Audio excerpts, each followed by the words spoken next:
umaga po ng April 1, 2025.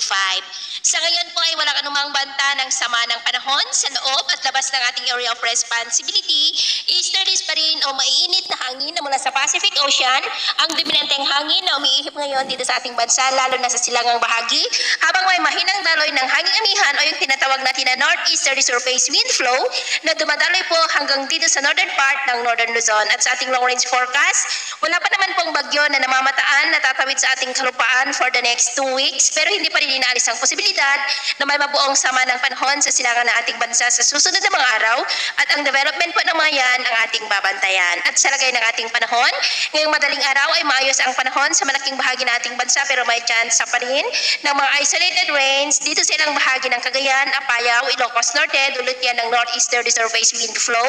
at may isolated rains rin sa ilang bahagi ng La Union, Benguet, Pangasinan at Zambales. At mamaya ay sisikat naman ang araw sa malaking bahagi ng ating bansa, mainit at maalinsangan, pero may chance pa rin ng cloudy skies with isolated rains sa may Cagayan, Apayao, Pagudpod, ilang bahagi ng La Union at Pangasinan. At mamayang hapon, maayos pa rin ang panahon sa malaking bahagi ng bansa, pero may chance pa rin ng cloudy skies with isolated rains sa ilang bahagi ng Northern Luzon, Central Luzon, Mindoro Provinces, Samar Provinces, Tawi-Tawi at Surigao Provinces. At sa atin naman pong mabaybayin, dahil sa northeasterly surface wind flow ay maalon po sa mga baybayin ng Batanes, Babuyan Islands at Ilocos Norte seaboard ng mga alon ay posibleng aabot po hanggang sa 1.6 to 2.2 meters height. Kaya hanggat maaari po ay iwasan na muna natin ang papalaot